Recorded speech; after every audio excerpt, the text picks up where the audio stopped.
Welcome to ClueCon Weekly. Join us every Wednesday to learn about the latest cutting-edge developments in the real-time communications industry. ClueCon Weekly is brought to you by FreeSwitch Solutions. Get support and professional services directly from the creators of the FreeSwitch open source project, solving your issues in the most efficient, stable, and scalable way possible. Get the FreeSwitch advantage. Visit freeswitch.com. Also brought to you by ClueCon, the premier technology conference for developers by developers. Join us every summer in Chicago. ClueCon kicks off on Monday with our annual hackathon, The Coder Games, followed by 3 days of technology-rich presentations discussing telecom, WebRTC, and IoT from developers around the world. To learn more, visit ClueCon.com or call 877-74-A-CLUE.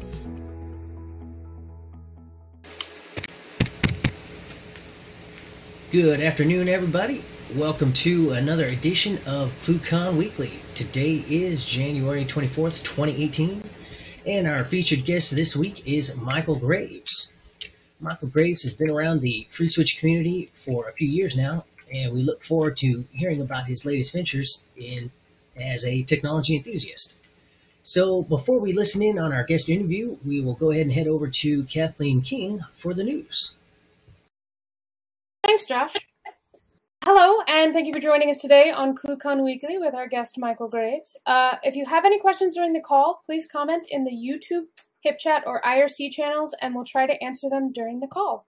And don't miss next week with Simon Woodhead. Don't forget to save the date. ClueCon is going to be earlier this year, taking place from July 23rd to July 26th. You can register right now at ClueCon.com. We're super excited to announce that FlowRoute will be back again as a ClueCon 2018 sponsor. If you or someone you know are interested in sponsoring ClueCon, you can send us an email at marketing@ClueCon.com. Register now and you can take advantage of our early bird special. You can save $600 if you're staying at the hotel by registering with the code CC2018EarlyBird. You can find that code on our social media channels. And you only have until January 31st to take advantage of this awesome deal. So that's just a couple of weeks away, guys. Speakers. Sign-ups open February 1st, so start writing those slides today.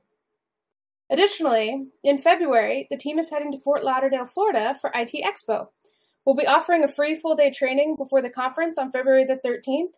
The sign-up link is on our website, social media, and in the video notes below, so reserve your spot today. And look for us at booth 120 to get some limited edition FreeSwitch swag. We'll be playing Tic-Tac-Verto and handing out some really cool stuff, including some amazing H-Tech phones. So don't miss that. And if you have any suggestions for videos you'd like to see, please email us at marketing@ClueCon.com. We'll continue to add instructional videos periodically, so make sure you subscribe and don't miss an episode of FreeSwitch with Fred. As usual, be sure to like us on Facebook, follow us on Twitter, subscribe to our YouTube channel, and sign up for our mailing list to get these and even more fantastic news and announcements from the FreeSwitch team. Thanks for watching. Back to you, Josh. Well, thank you for the updates, Kathleen. And for the viewing community, just another reminder, keep in mind if you'd like to ask any questions to our guest, just go ahead and put those into the YouTube live chat, and we will try to get your questions to the guest here near the end of the interview segment. So let's go ahead and head over and greet Jersey Mike for our Community Corner segment. Well, thank you, Josh. For today's Community Corner, we have a question from the mailing list from Thumir Kaljaga. And the question is for Brian West, who we see, and needs no introduction. The question is regarding gateways in a clustered scenario. So the topology is as follows: provider, Elio, FreeSwitch farm, Elio, SIP users. What do you do in case you need to register your gateway with a remote provider outbound configuration? How do you handle it? Well, I think Elio and OpenSIPs both have a UAC plugin that can do this, but I've never deployed outbound connections to a provider in that manner. I usually set those up as IP authentication only due to it's a lot more efficient, and that's usually the recommended configuration in that scenario. Right. No more of those pesky 401s and 407s. Right. Don't have to even deal with that, because that is an extra transaction in an invite where you do invite, challenge, invite. The call setup, the PDD would be a little bit lower doing IP auth than trying to challenge response every invite. And that's just that is something that you have to make a decision in your infrastructure how you want to deploy it. But that is the recommended way to do in a high scale infrastructure. So we have every form of authentication possible right there. Thank you, Brian. You're welcome. And now for Michael Graves.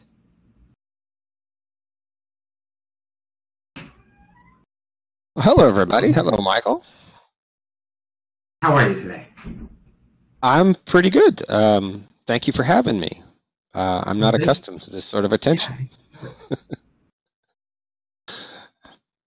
I'm more accustomed to yelling across the fence, hey, you kids, get off my lawn, kind of thing.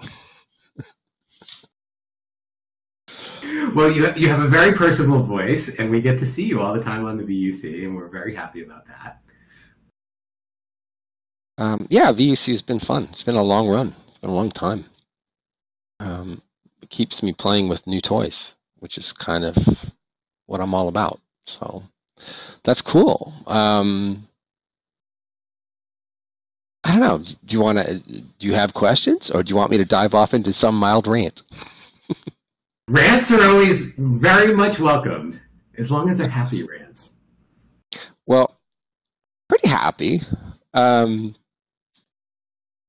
Here was the idea. Kathleen approached me about this a while ago, and I'm always lacking for ideas to talk about.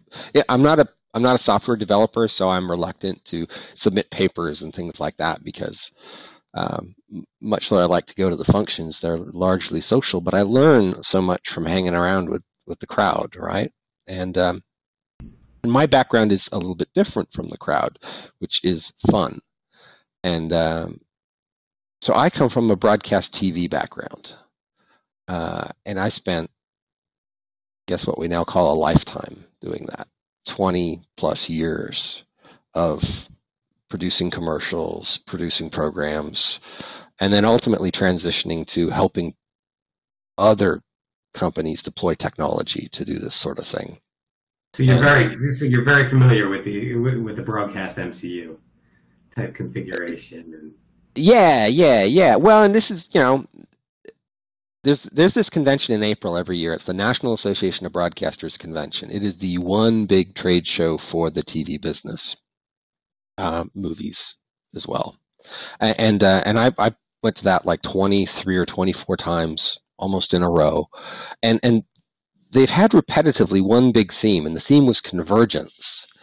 And what that meant was, well, it's marketing speak, but what it tended to mean was that things that were not being used in that business were being used in that business. So all of a sudden, companies that made video conferencing encoders, companies like their name's falling out of my brain right now, but they were showing up and they were selling their encoders, which you would be familiar with from being in someone's boardroom, but they were selling them as ways to backhaul video from live remotes. And all of a sudden, people doing obtuse things like very remote Olympic broadcasts were using tools from Polycom and the like to connect up video and audio. And it's like, hang on, this is weird. But it was happening. And it turned out that people were making a lot of money, and it was very productive. And now you've got broadcasters who are backhauling local video over 4G cellular data. And all of this is like telecom and TV and movies. It's all becoming one thing, except, and this is the except. So what I found fun was if you had some sense of how video is done, then you could do really interesting things like podcasts and ClueCon Weekly and VUC and all these things, and you could bring some different sensibility to it, right? And so that was pretty cool. And plus, in my earlier career, I would sit in a room, it would be an editing facility, and I would have clustered around me $750,000 worth of equipment. And it was like being on the bridge of the Enterprise, and I loved that. It was cool, and not everybody got to do it. But software has eaten the world, right? And now all those things that we used to do on all that expensive hardware, we now do on a nice little i7 on my desktop here in my home office in Houston, Texas. And I do it faster and better. And you can too. And so can everybody. And this is exactly like what happened when Apple introduced desktop publishing to the world. All of a sudden, printing a newsletter went from really, really difficult and expensive to everybody has one. And we have all these super intelligent software authors to thank for it. Open source software authors. Exactly. And we'll come to that, I'm sure, because all these software guys, they come from a different realm again, right? So they bring different sensibilities to it. And that's interesting because the user experience is where you get the crossing of the sensibilities of the software engineers and let's call it product management or whatever. But it's all these different factors. It's quite a recipe, actually. Think about it. That we end up with usable software is kind of amazing and a testament to great engineers. So, anyhow, all of that being said, I get grumpy. Well, I left the broadcast business for a variety of reasons. Came to work for ZipDX, who are in audio conferencing, but the transition was the company I was working for had 5 or 6 offices scattered across the U.S., but they were an English company, and they had a completely ad hoc IT strategy. So all these different offices, they all had little, internet connections, routers, and phone lines, and blah blah blah. And we would go to NAB, and we would pay a company called Smart City. We'd pay them $1,000 to $2,000 for a 1-week internet connection that was a 256K symmetrical, that was not allowed to be shared amongst computers. It was to one computer. And we would get also one analog phone line, and plus we had to pay this crazy, outrageous amount of money to call back to headquarters in the UK. And so I saw all of this, and I said, you know what? I know some software. Call it FreeSwitch. I will bring this running on a computer, and we will solve this problem. Pay for a little bit faster internet connection, and we will put these lovely, at the time they were Snome IP phones in the booth.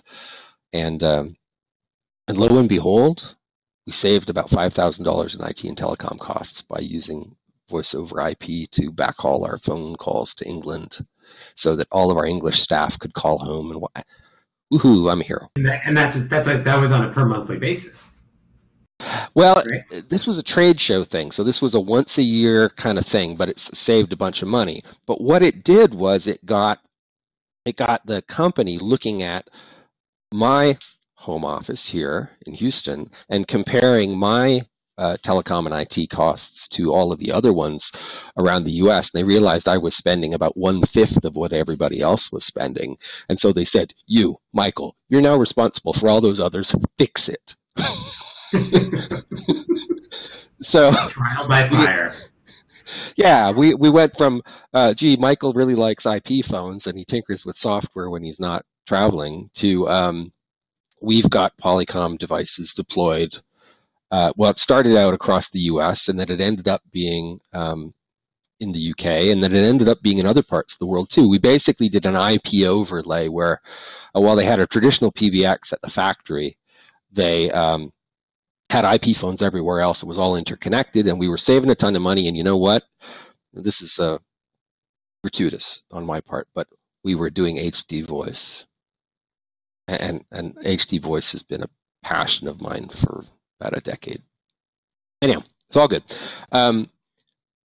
Having gone through all of that, I realized one very important thing, and that is I'm a dreadful system administrator.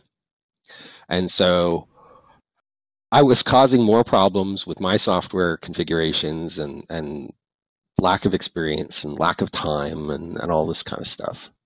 And so what I did was, yes, I'm passionate about G722, Bodie. sorry, he's in the chat. So what I did was I said, we're going to use a hosted PBX because I don't need to be responsible for this. Somebody else can be responsible for this. And lo and behold, that was a brilliant move. And the hosted PBX we selected was OnSIP, who uses FreeSwitch. It's an important part of their, and they're 100% SIP, and we love them. And they're still using them, even though I've left the company, that company, they're still using them to this day, and everything is great. And they're not using video, which is, I'll try to be positive. Anyway, so I left that company, came to work for ZipDX because, hey, I was really enjoying this wideband thing and getting kind of evangelical about it, and they had a project involving video. And so all of a sudden, here, I'll show you something. About a month after I started working for ZipDX, this is what my office looked like. They sent me a Polycom HDX 4500, which was a big monitor anyway. I mean, for back then, it was a big monitor. Wonderful video conference endpoint, and we were doing video calls with all the Polycom team because Polycom are all about video, and they do video internally all the time. Polycom was out of Texas too, though. Didn't they have an office in Houston as well? They have offices everywhere. They're actually out of California, but they're out of the Silicon Valley area, but they have a big office in Austin and a substantial office here. They have a development group in Austin, and I've been over there to see those folks, and they're very nice. Now, here's what happened, and this is where I'm going to start into a gradual rant, which is the point of this call. Everybody's doing video, and it looks bad. I mean, it just looks bad, right? And why? I'm thinking to myself, hang on. Well, my office is weird. I wish we were doing this at a different time of the year and a different time of the day. My office is very dark, except there is over here French terrace doors that look out into a nice bright day, and up there's a skylight. So, in television parlance, backfill, key light. Right. So this is how you would light a stage or a set if you were producing a television show. And so wait, there's a way I could get rid of that little shiny spot up there? Yeah. We'll come to that. So here's the deal. If you're going to do video, you want to look good. But let's even wind it back just a little bit further. I love my mobile phone, but most of them sound bad. And you get like guys going, I had a friend who went through a Y Combinator process. He was learning how to raise money from venture capital and all this kind of thing. And he was learning to make the elevator pitch and how to really sell his presentation in 15 or 20 or 30 seconds to somebody who is going to invest. And all of that is like, dude, when you're giving that pitch, do you have a shirt on? Yeah. He said, yeah. Do you have a tie on? He said, yeah, I probably have a tie on. Yeah. Is there a mustard stain on your tie? And he's like, no, there should not be a mustard stain on your tie. Well, then if you're going to do it by phone, why do you sound bad? Why do you take that one opportunity that you have to interact with that guy? I mean, even if it's me talking to you, I want to sound good to you. I want you to take me at my word. I want you to think I know what I'm talking about. I want to sound good. I want to look good. Because if I don't, you're going to think I'm just a schmuck. And, that would be unfortunate for me anyway, especially if I'm wanting something from you. So I believe things like wearing a headset, boom-mounted microphones, looks a little geeky, but it makes me sound good. And I do wish my voice was deeper, but that's another story. And the same thing is true in video. I'm wearing a shirt with a collar today because we're going to do video, and I want to look respectable.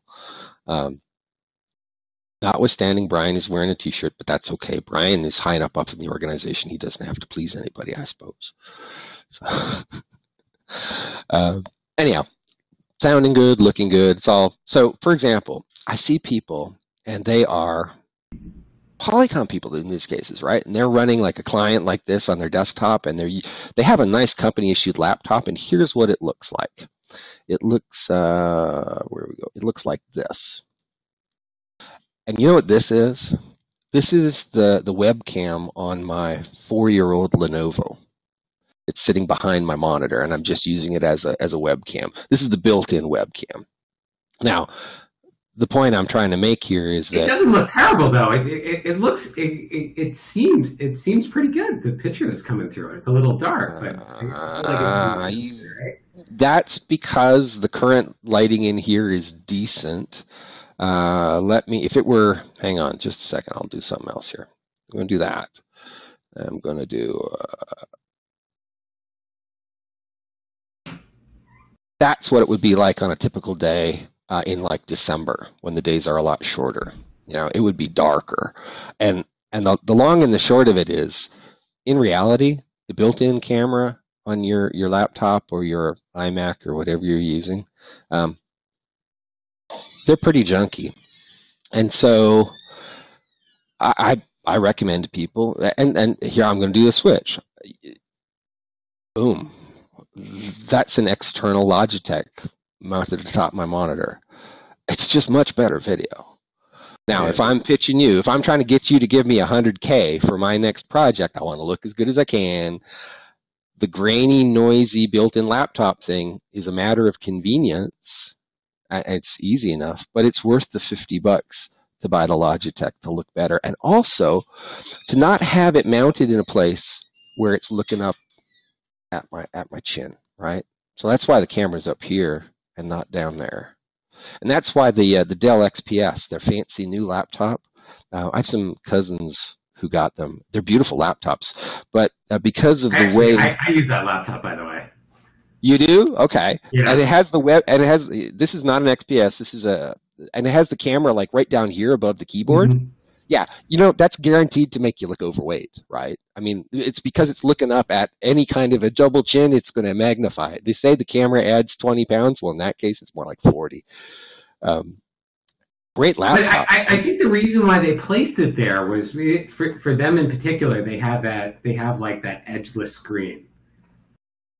Yeah, well, and so, but in reality, you're much better off. And to grab one of these little guys, put it on the top of the screen, or I don't want to move it, put it on a little tiny tripod. It's $10 on Amazon for a little tiny tripod, and put it beside. Because what you really want is you want eye contact. You want to be looking at the guy that you're talking to, so that and not looking over there or down here or up there. And that's what makes it personal. And if you go, that's the difference between video conferencing on the desktop and telepresence. Is in telepresence, you're not thinking that you're looking at a screen. You're thinking that you're looking at the person, because they are presented size as, and your eye lines are good. And anyway, and the whole idea of desktop telepresence, that's like cheap Ferraris. They don't exist. So anyway. And people ask, but these things, aren't they expensive? Well, this is the C920 from Logitech. It's really old. And it's been replaced by 2 models, but it's still quite good. And because it's been replaced by 2 models, what actually happens is it's under $50 now. So it's like there are people producing high school sports, live streaming events in Alabama and Florida and Mississippi, I know, who use these as their, in the booth cameras for their talent, because they're cheap and they're hooking up directly to the computer that's doing the live stream. It's wonderful. But in order to get these, what about the Microsoft series? Because Microsoft makes a whole bunch of cameras as well, right? They kind of do, and they kind of do, and they kind of don't. I'm not a fan. But I won't get into the whys just now. One of the advantages of these things is the Logitech ones is that they've got a little video encoder in them. They can make H.264 or they can make MJPEG. They can basically make compressed video, which is an advantage if you're using a USB 2 connection and you're trying to do 1080p. The Microsoft ones do not, and Microsoft's ones were built with a specific purpose in mind, and they've kind of abandoned that market. They haven't done a new model in a very, very long time. And people ask, because I've kind of been known for webcams, I've done quite a study of them in recent years. People ask, is it worth it to spend $150 for the Logitech Brio, which is a 4K webcam? And I would say, if you have to ask the question, probably not. But if you're seriously, if you know a little about being 4K or USB 3 connections or, streaming video, if you have a little more higher aspirations, then yeah, it's probably worth $150 to buy it. And that's what you're seeing me on right now. Because what it does that's better than this one is it deals with bright and dark a lot better. To which, oh, that's interesting. There you go. That's what happens when you have a very bad lighting situation, when you're looking at the light from the doors to my side here, leaving my face completely, I could make a face, you probably wouldn't see it. Or certain times of year, it's just very dark, and then I'm in the dark. And so what do? Well, Brian has a great solution. We'll come to that. Have you ever seen one of these? We'll go back to a little proper camera here. This is called a chat light. And I can see it from that angle. I can see it much better. Yeah, and you can see me too. In fact, if you're well lit and your camera's good, you can tell whether or not I've shaved. But anyway, a chat light took these guys 3 years to get to market. It was a little like Indiegogo kind of thing. USB charged. It's supposed to clip onto a tablet or a laptop lid. It's only got a high and a low setting, but here's the thing. It's like bright or brighter, and it rotates. And if we look at, I've not done this, so we'll see what happens. If we look at that, and then I do that, it improves things, right? So it's like still a bad lighting situation, but it's better for $30. I think this is kind of neat, and they gave me a couple of them. They actually recommend that you can put two of them, put like one on either side of your laptop screen, and then have basically fill lighting across. And this is their website, this Meet Chat Light, they say. They've got all this little video. They're a bit of a shady outfit, and they ended up selling them on QVC. But for $30, I thought that's not bad. And they sent them to me to try when they were trying to get started. Well, so, what do they say it? They call it the like the heat of or the hue. Or the color temperature, yes. Yeah. Yes. Yeah, and that's why you can't just pick any LED light and use it as a light. I mean, you can, but it's going to make your skin tone look weird. And some, depending on when you pick a light bulb, is it a daylight light bulb or is it a cool white light bulb? And that differs. Photographers get very excited about this stuff, and they want color changeable light bulbs. And if you're into this sort of thing, as I know Brian is, you can buy, they call them bicolor. They're like a little light that you put on a DSLR, and they have two different colors of LEDs, and you can sort of dim them in groups to change and get a good skin tone. I'm not gonna ask everybody to try and get good skin tone. I just want you to be not hanging out in the dark. But yes, Bodie wants good skin tone. You, sir, need to move someplace that sees more sunlight. Anyhow, so that's an interesting thing. And then you get these sorts of things, this is just a little desk lamp. It's not on right now. It has 3 different color temperatures. It was $25 on Amazon, and kind of hard to see. Take it back here. I won't turn it on but it is the perfect kind of thing for, hey, I'm going to have a little lighting studio. I'm going to have one on either side of my desk. I can tilt it. I can aim it. I can change it has like a dimmer, goes up, down, changes color. Wonderful. $50. I got this nice wide stage, all nicely lit, and I look like I'm a pro. All right, so I'm going to take a picture of my setup. Okay. There we Hey, go. that can work. That can, well. So that's what I got going on. I've tilted a light. I've got, it's actually a Microsoft Live Cam. And there's my terrible Dell with the camera all the way down the bottom. That is, I'll tell you, I absolutely love the XPS. I think it's like a 15. I absolutely love it. The best laptop I've had. It's affordable. I run Arch on it, so I don't have to worry about, all those things that typically you worry about every once in a while. Arch is Arch. But the camera has always irked me from day one. Well, it's just unfortunately positioned in order to give them that lovely bezel-free edge-to-edge screen. And because the screen is amazing, it's like, I could forgive them that. I would rather them just don't have the camera. Anybody who's going to buy that laptop is probably savvy enough to have a little external camera that they can put at eye level, like your Life Cam, and away it goes. And actually, the Life Cams do a decent job. The trick is Life Cams work better with Windows than they do with anything else. And the reason is that Microsoft decided they were going to put smarts in the driver, not in the camera. And so when you're using them plugged into Windows, they will do a few things to try and improve the lighting and stuff that they don't do on other platforms. I don't believe, but not having used them, and I do own a couple, not having used them on Linux, I don't have direct experience. But you look pretty decent, so why not? Why not? The thing is, I always find myself tinkering with it. That's the thing. I'm always tinkering with the settings because and I'll use this camera, like I only really use my laptop on a very limited basis.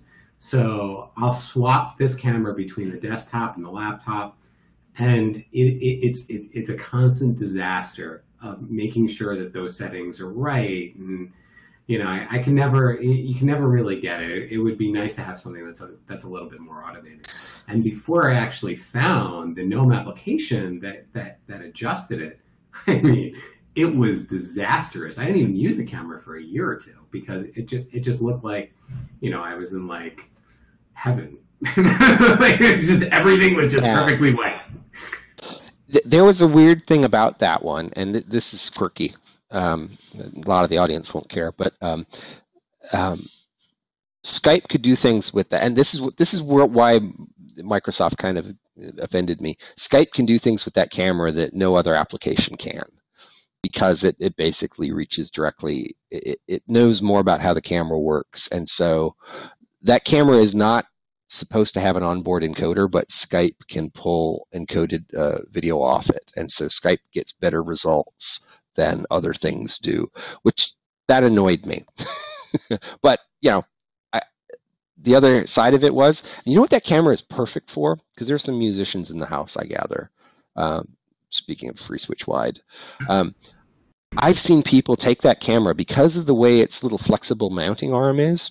Wish I had mine out of the box. I've seen people mount it on a capo and put it on a guitar neck and use it as a view looking down a guitar neck for a live gig. And it's the coolest thing. Yeah. It's just so flexible in the manner of its mounting. Okay, and to slag the opposite, to slag the competitor and be fair, the Logitech Brio, yes, it does 4K. It's seriously disappointing to me for a variety of reasons, mostly involving the mechanics of it. It's very wobbly. So if you're like, this is a sit-stand desk, the little Brio camera itself is kind of tippy, and that because it has a separatable base, and yeah, it's weird. And I think there's very little value in a 4K webcam because people aren't doing 4K video conferencing, and they probably won't be for a while. And even the gamers are not really doing 4K in-game camera action, right? Because if you're a gamer and you're streaming your gameplay, it's kind of like we are now. Your headshot is way down here so that the gameplay can have center stage, and so there's not a lot of value in having a super high resolution, heavy workload of compositing the webcam. So you've got to. Does that mean like that some of the gaming actually is pushing video technology, or is it? Yeah. Oh yeah. And in fact, streaming gameplay. Now I'm betraying my age here. There are kids who make a living at it. Like seriously, they're making money. They're competitive gamers, and they're streaming their gameplay to Twitch and YouTube channels, and they're making more money than I do. Taking down the internet. Yeah, and it's a huge market. So much so that that there's a company called Elgato. Hang on, somebody is. The cat. Yeah, Elgato has. They came out with a bunch of video capture devices and cards, and we used one at ClueCon last year. Actually, Ken went out and got it. And they do an unusual thing. They allow you to capture 1080p 60, which broadcast tools never let you do, because 1080p 60 is not a broadcast format. It's not part of the specs. So there's no commonly available silicon to do it. But when the companies figured out that gamers want to capture their gameplay, they're essentially capturing the output of their Xbox and the PS2 or whatever. Well, you're not 60 frames per second, right? Yeah, because that's the connection from the computer to the display, and so that would be P60 or faster if you can. And so all of a sudden, it's been a year or two now where the ability to capture 1080p 60 sort of has swept over all this gaming space, and now that technology is backflowing into the broadcast video people space, and now you've got, Netflix will deliver you 1080p 60 or 4K, but not 4K 60.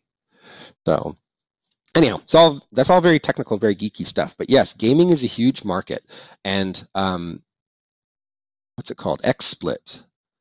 XSplit is the commercial software that people use for doing it, and the open source equivalent is called Open Broadcaster, or OBS.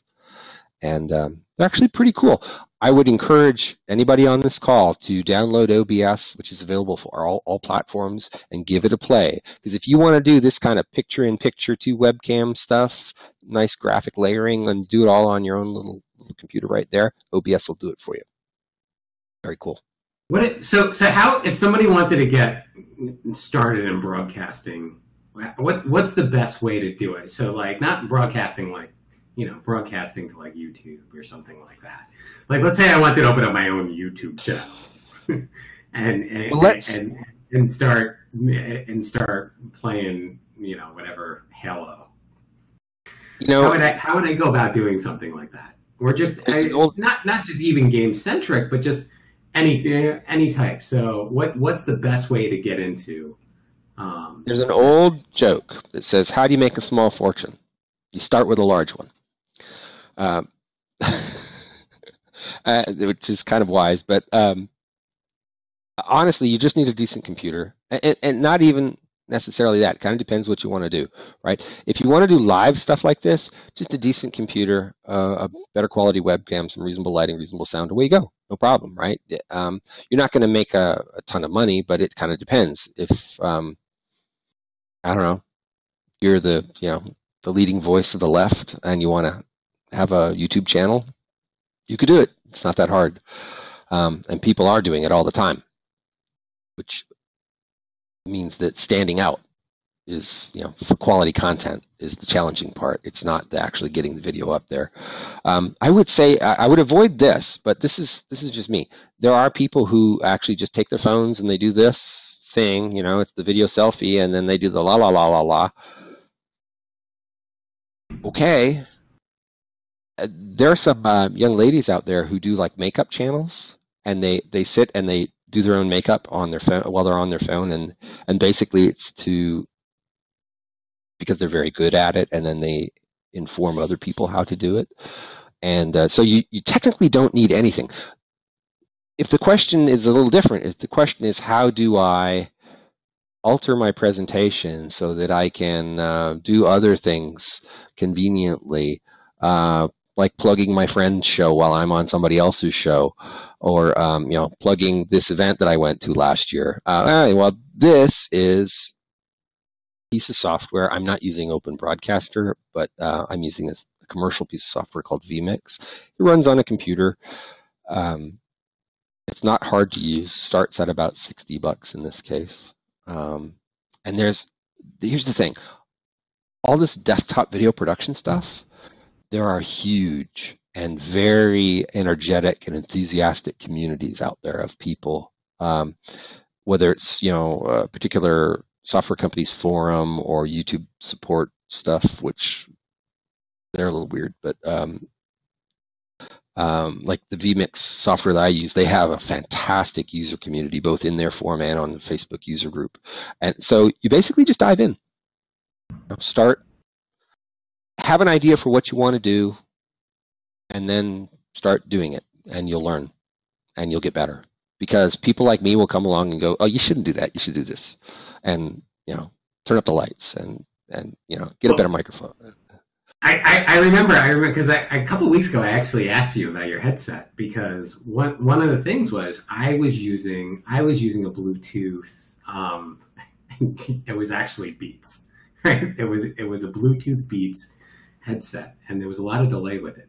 And so when I had heard that your headset also utilized Bluetooth, it piqued my interest, because I wanted to know if there was a delay there. No, this is a DECT headset. This is actually a Sennheiser. And Sennheiser gave it to me at the request of Polycom. I'm not kidding, 7 years ago. And even back then, it was like 300 and something bucks. But it's basically professional office equipment. I love it. It's good because you can buy the ear pads, right? You can refresh the ear pads, and you can buy like little foam, and actually it's got a user replaceable batteries. The little earpiece comes off. I've replaced the batteries twice, and that's the sign of professional equipment is that it's meant to last. You can get the parts, and you can keep refreshing it. Who's a great resource on headsets? One, I'm going to defer to Brian and Tony, because Brian and Tony, they like those Steel Series headsets. I've seen them. I've looked into them, but they're big, kind of gamey style ear muffin things to give you the Princess Leia look, and I'm not into that exactly. So, a lot of the team members have that. Yeah, they work great though. They're fantastic. They're a little pricey, but this is the thing. It's my grandmother coming out in me. Buy something good, buy it once, use it forever, right? And so I've got, I'm not kidding, in the cabinet behind me, I've got 50 headsets, because we recommend them, we review them and recommend them to people using ZipDX, and we need to make available recommendations that are for people in Europe and Africa and wherever, and different price points and stuff. This is the best wireless one I've ever used. But I would recommend you to... Sennheiser. It's a Sennheiser DW Pro 2, and it's an old model. And it's a DECT headset. The DECT thing is kind of important, because DECT means you can go 300 feet away from the base and still be on a call. I'm sitting here in my office, which is in our garage. That's a detached garage. The house is right over there. The coffee machine is over there. And if I'm on a long call, you're going to hear me go off and get my coffee and come back, right? It's so people that talk to me on a regular basis, they always complain, because one of the things I'll make coffee, and I have one of those coffee machines where it grinds the beans. Yeah. And they'll go through, they'll hear all that stuff. Like sometimes I'll walk into the kitchen and start doing the dishes. Well, with this headset, it's got a little switch. You can't see it, but if you tap this little switch, and it mutes the microphone, and you hear while you're muted, you hear a little periodic beep like every 10 seconds while you're muted. But so the very worst thing that can happen, right, is you're on a long conference call. And I'm not going to say this happened to me, but you're on a long conference call, and you take... Oh, there's echo. You take a rest break. And they hear a flush. accidentally. Not good. Not good, right? Doesn't matter what kind of a shirt you put on or how good you look when you were on video. If they heard the flush, you're done.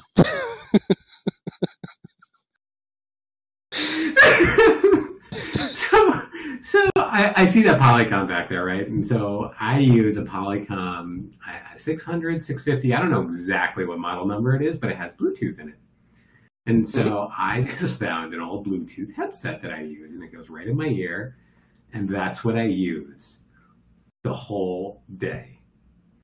And so one of the really big problems with it is it hears and essentially makes a lot of, like, the background noise. It's got no echo can, like none. And so there's all these background noises that people hear. And in the course of my phone calls, they'll ask me about the background noises. Yeah. This is, now to my mind, I'm trying not to be hypercritical here. Bad, Michael. Bad, Michael. I know it's bad. I do mute when I flush the toilet. This is where I really like, and I'm going to be particular, not only a boom-mounted microphone. The boom-mounted microphone will overcome the ambient noise of the room. If the people, in my opinion, if the people at the other end close their eyes, they ought not to be able to tell you the dimensions of your room. Right? And this is the problem of using the microphone on your laptop or just the microphone built into a webcam, is that you pick up all this room ambience, and you can say, oh, your room is about this big. I can tell just because of the echoey tone. Or you're in a boardroom with a lot of glass, which you can tell because the echoey tone is slightly brighter. And so things I would say to that is a boom-mounted microphone gets rid of that. It means you're hearing me, and you're not hearing all the distractions that aren't me. And now this is not like I'm some performer on stage who can do this sort of thing, work the microphone. And if you watch Randy on the VUC, he's got a Sennheiser dynamic microphone. It's really very good. But, performers are used to coming in and getting really close and personal, and then coming back and coughing and whatnot when they're not going to be heard. And podcasters, a lot of them get into, they want to have the mic boom and the big old Electro Voice mic because it looks like they're Rush Limbaugh or whoever they're trying to emulate. That can work. It's different. I saw Brian wearing something the other day. If he's listening, I'd be curious to ask him about it, because he was wearing something that looked like a... well, Brian has the boom mic, too. Well, but he has on that SteelSeries headset, but I think the other day, I saw him wearing something that was a performer's head-worn microphone as opposed to a headset. I'm not sure, but anyhow. No, I didn't. I don't know what you saw, but I don't have. I would like to get one. My problem that I'm having right now is it seems most Bluetooth devices, when you switch them to audio input as a microphone, switch the audio output to narrowband. And so I'm kind of irked by that right now.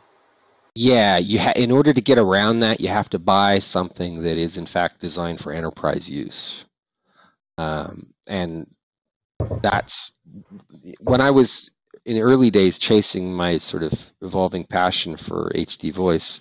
I got into an argument with some folks at Plantronics because they were actually selling something that was a Class 1 Bluetooth headset that didn't do wideband under a lot of circumstances. And I was like, I actually burned my relationship with Plantronics over that, so they no longer send me things to play with. Well, but I'm trying to currently use a Ulink CP9600 conference phone for my output and my input for this call.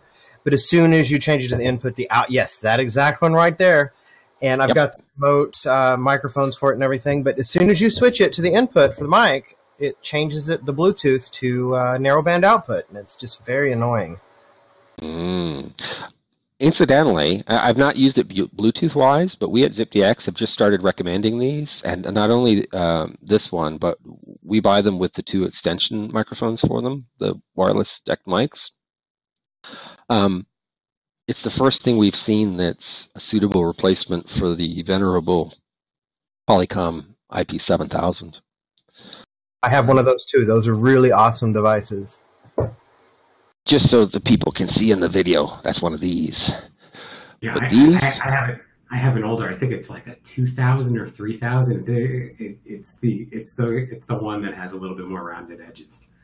These are these are still great, but man, they're just so old, and I'm worrying that they're going to turn the software support on. And also, they take like 3.5 minutes to boot. The Yealink runs Android, right? And it boots in no time. And we've even used them over Wi-Fi connections, and we find that they're quite good. So we like those. And yeah, 3.5 minutes to boot, says James. That is true. That is true. Wow. What have we done? One last thing. Okay. And to close off on this thought about give some consideration to your lighting. It's also a little gratuitous because I'm probably going to sell this thing. When I first started doing this project with Polycom, I hunted around for a lighting solution, and this is what I found. You see that bright strip across the top of that big black monitor? Mm-hmm. This is a Bright Lines, was it an I-22? It is a really fantastic, designed for small office video conferencing light, LED light. This is going back about 4 or 5 years. So, and I still have it. Here it is. And they're incredibly rare. You just don't see many people using them. And it costs quite a bit of money. It costs a little over $300.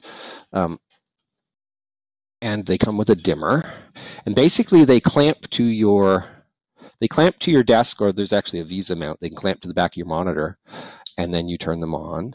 And they give you a directed light that just flood fills your face. And you can even be like 4 feet away from a larger display, and they're bright enough to light you up properly. This is the officially, if somebody is spending 10 grand to give you that fancy HDX, I thought $300 on a light to ensure I looked good is probably worth the investment.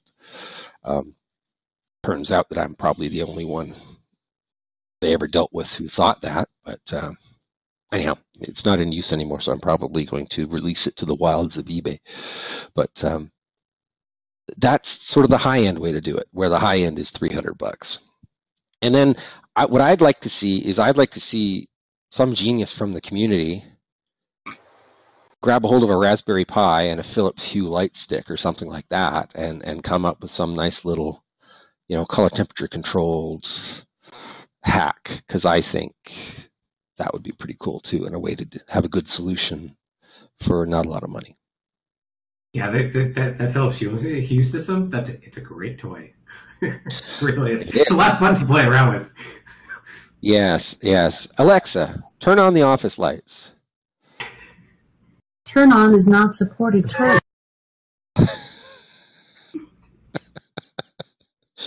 Alexa, turn on alarm 4 a.m. Cancel. Tomorrow. I should mute that. Y'all are funny.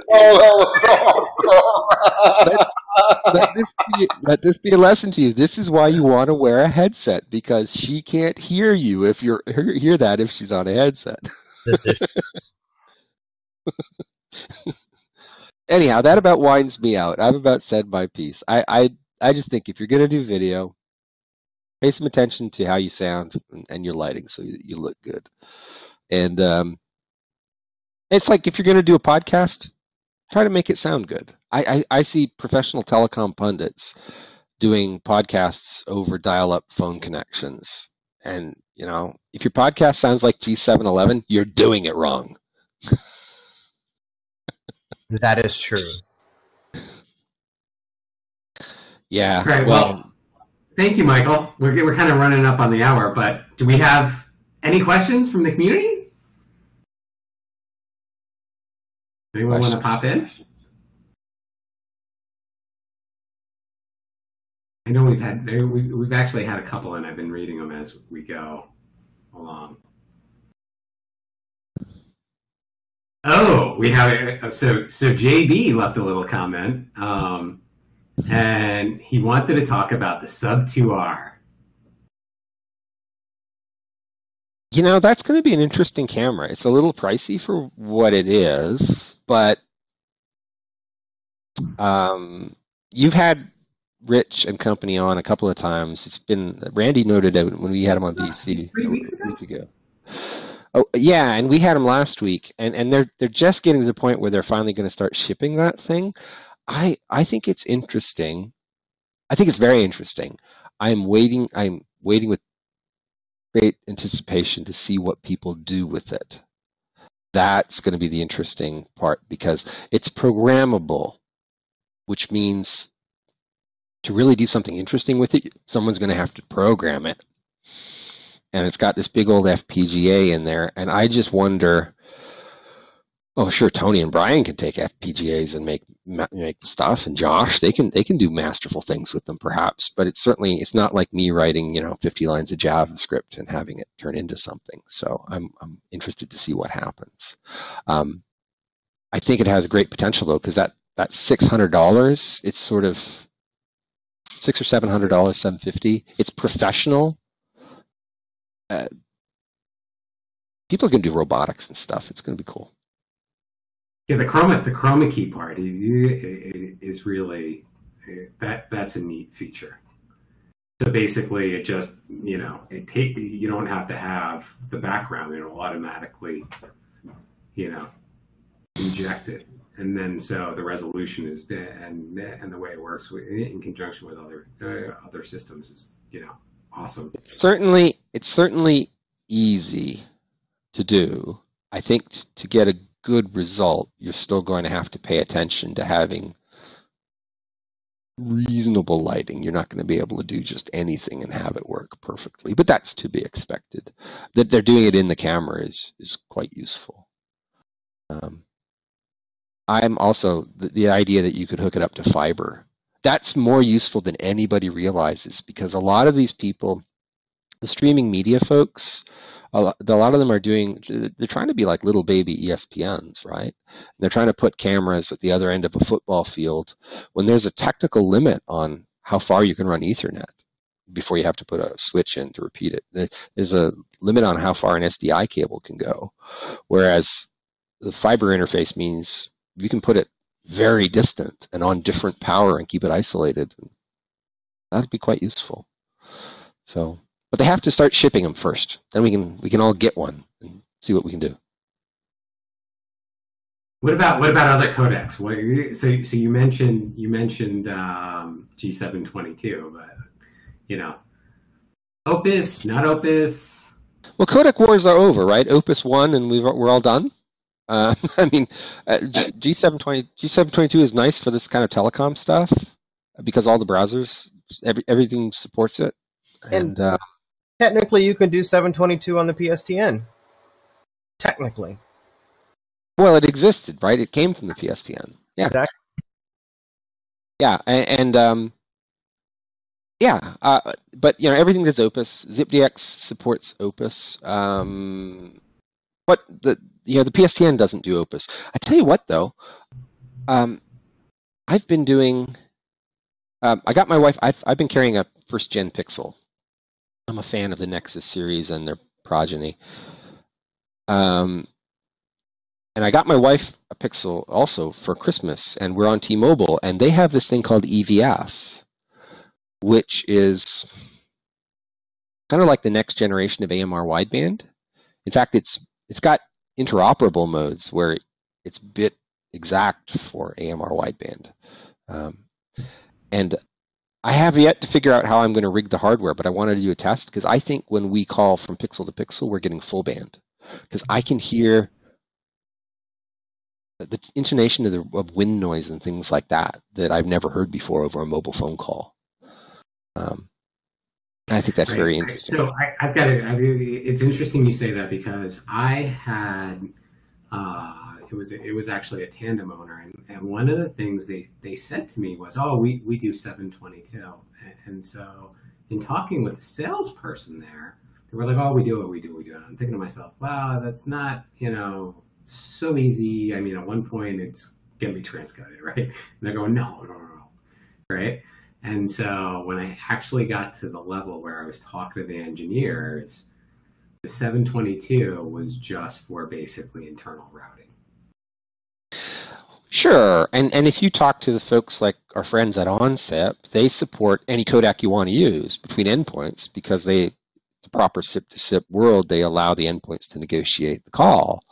But when I was slinging endpoints around North America and the UK, we got 722 everywhere we wanted to until you started dialing PSTN numbers. But if you were dialing internal extensions, or if you were dialing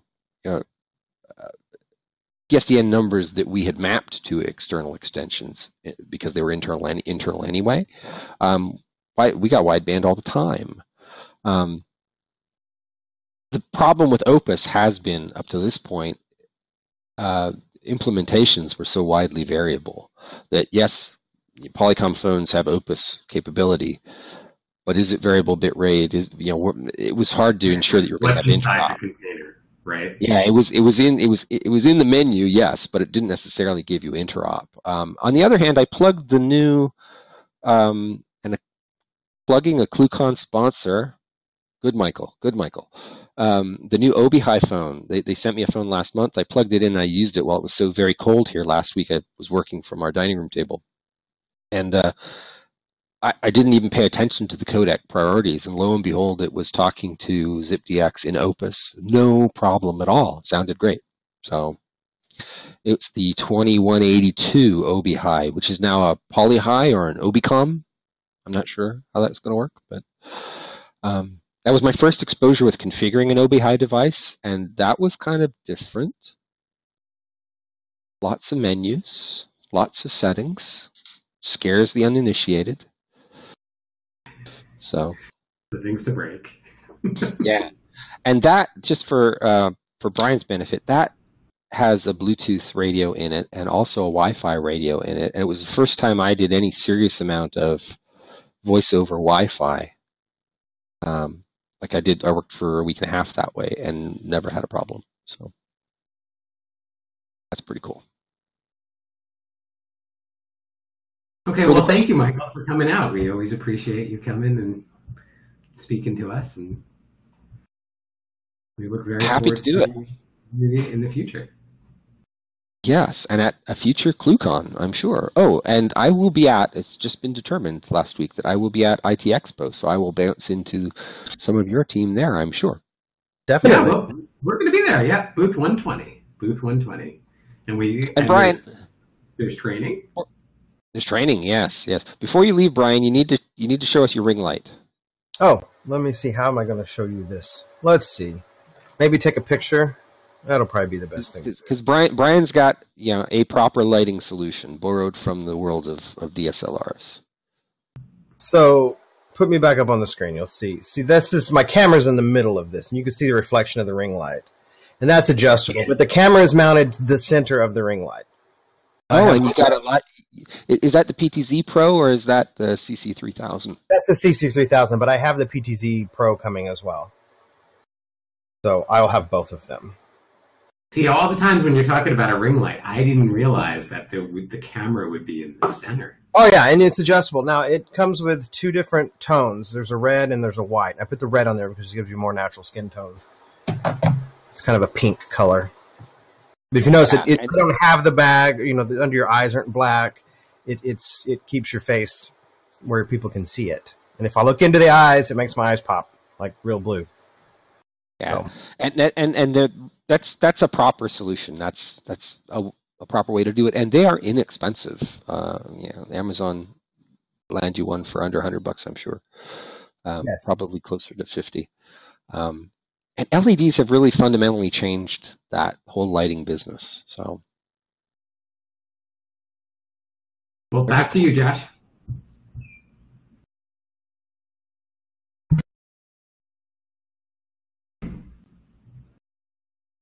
All right, thank you, Jersey Mike and Michael Graves, for that fun and entertaining segment. It's definitely cool to hear audio-video advice from a 20-year journeyman in broadcast technology. And for the community at large, be sure to tune in next week. There will be, let's see here. I think I was probably muted there. And for the community at large, be sure to tune in next week where we will have Simon Woodhead as our guest speaker. Mr. Woodhead is the founder of simwood.com, and it will be interesting to hear his current progress in convergence technologies. With that, that will be Wednesday, January 31st, 12 p.m. Central, and we will see you there. And this concludes this week's broadcast. Until next time, you have a good week. You've been watching ClueCon Weekly. Tune in every Wednesday at 12 p.m. Central. Keep up with the latest happenings by subscribing to our YouTube channel, follow us on Facebook and Twitter, or visit us at freeswitch.com.